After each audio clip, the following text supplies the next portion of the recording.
Well, I've been a journalist for about 25 years, and I was educated to lie, to betray, and not to tell the truth to the public. But seeing right now, within the last months, how the German and American media tries to bring war to the people in Europe, to bring war to Russia. This is a point of no return, and I'm going to stand up and say it is not right what I have done in the past, to manipulate people, to make propaganda against Russia, and it is not right what my colleagues do and have done in the past, because they are bribed to betray the people, not only in Germany, all over Europe. The reason writing this book was that I am very fearful of a new war in Europe, and I don't like to have this situation again, because war is never coming from itself. There is always people behind it to push for war. And this is not only politicians, this is journalists too. And I just have written in the book how we have betrayed in the past our readers just to push for war, and because I don't want this anymore. I'm fed up with this propaganda. We live in a banana republic and not in a democratic country where we have press freedom, where we have human rights. If you see the German media, especially my colleagues who day by day write against the Russians, who are in transatlantic organizations and who are supported by the United States to do so, well, people like me, I became an honorary citizen of the state of Oklahoma in the United States. Just why? Just because I write pro-American. I wrote pro-American. I was supported by the Central Intelligence Agency, by the CIA. Why? Because I should be pro-American. I'm fed up with it. I don't want to do it anymore.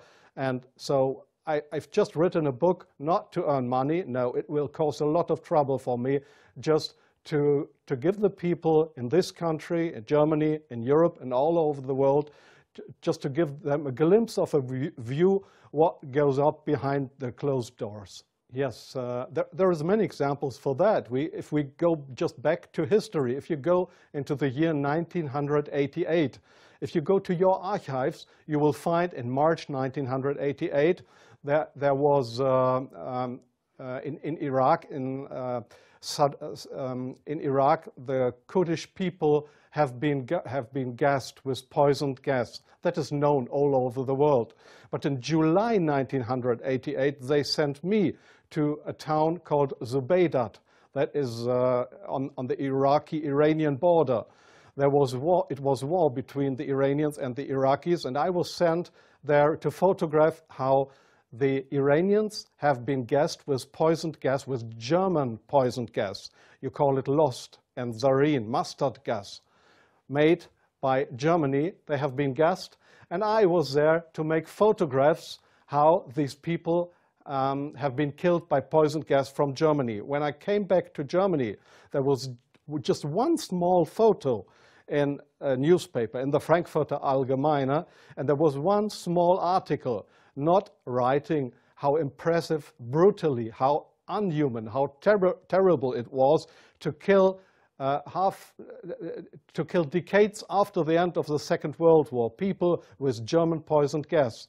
So this was a situation I feel misused for having been there and just to give a documentary what has been done, but not being allowed to cry out to the world what we have done behind closed doors. Up to today, it's not well known in the public that with German public gas, there have been hundreds or thousands of people gassed in this city of Zubaydat. Now, you ask, what have I done for intelligence agencies? So, please see, most of the journalists you see in foreign countries, they claim to be journalists, and they might be journalists, European or American journalists, but many of them, like me in the past, are so-called non-official cover. That's what the Americans call that. I have been a non-official cover. Non-official cover means what? It means you too work for an intelligence agency. You help them if they want you to help them,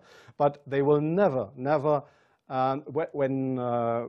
when you are locked, or when they find out that you are not only a journalist but a spy too, they will never say, "Oh, this was one of our guys." They will not know you. That means non-official cover.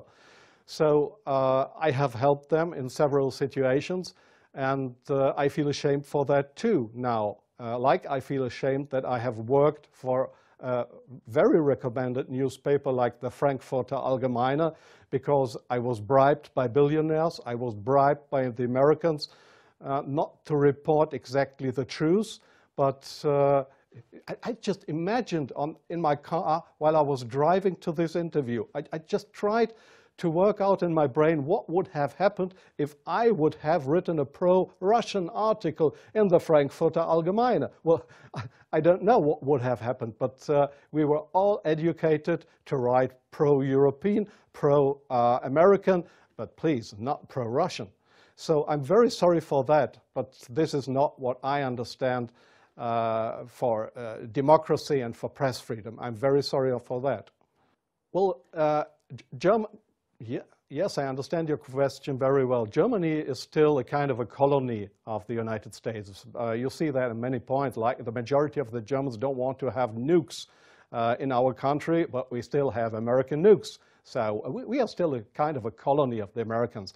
And being a colony, it is very easy to approach young journalists through what is very important here is transatlantic organizations.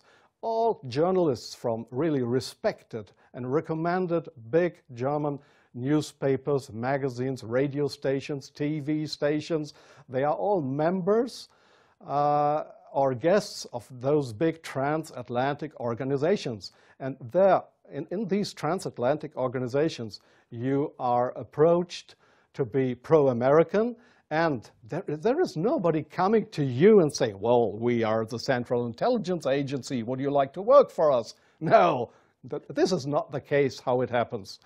What they do, these transatlantic organizations, is they invite you for seeing the United States. They pay for that, they pay all your expenses and everything. So you are bribed, you get more and more corrupt, because they make you good contacts. You won't know that those good contacts are, let's say, non-official covers, or officially people working for Central Intelligence Agency or other American agencies. So you make friends. You think they are friends, and you cooperate with them. They ask you, well, could you do me this favor? Could you do me that favor? And so your brain more and more is brainwashed through these guys. And your question was, is this only the case with German journalists? No, I think it is especially the case with British journalists, because they have a much closer relationship. It is especially the case with Israelis, of course, with French journalists for a part, not that big as with German or with British journalists. It is the case for Australian journalists, for journalists from New Zealand, from Taiwan, well, there is many countries in the Arab world, like Jordan, for example, like Oman, the Sultanate of Oman. There is many countries where this happens, where you find people to claim they are respected journalists, but if you look behind them, you'll find they are puppets on a string of the Central Intelligence Agency. I'm sorry in interrupting you. I'll give you one example. Sometimes the intelligence agencies, they come to your office and want you to write an article. I give you an example not from strange other journalists, from me myself. I've just forgotten the year. I just remember that the German Foreign Intelligence, Bundesnachrichtendienst, it is just a sister organization of the Central Intelligence Agency. It was founded by the American Intelligence Agency. So one day the BND, this German Foreign Intelligence Agency, came to my office at the Frankfurter Allgemeine in Frankfurt. And they wanted me to write an article about Libya and about Colonel Muammar Gaddafi.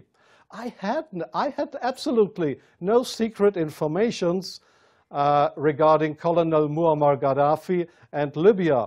But they gave me all these secret informations, and they just wanted me to write, to sign the article with my name. I did that, but it was an article that was published in the Frankfurter Allgemeine that originally came from the Bundesnachrichtendienst, from the German Foreign Intelligence Agency. So do you really think that this is journalism, intelligence agencies writing articles? Oh yes, that article, I have reprinted it partly in my book. That article was how Libya and Colonel Muammar Gaddafi, how he secretly tried to build a poison gas factory, I think in Rata was the name, yeah. And I got all those informations. It was a story that was printed worldwide 2 days later. But I had no information on that. It was the intelligence agency that wanted me to write this article. So, but this is not the way journalism should work, that intelligence agencies, that they decide what is printed and what not.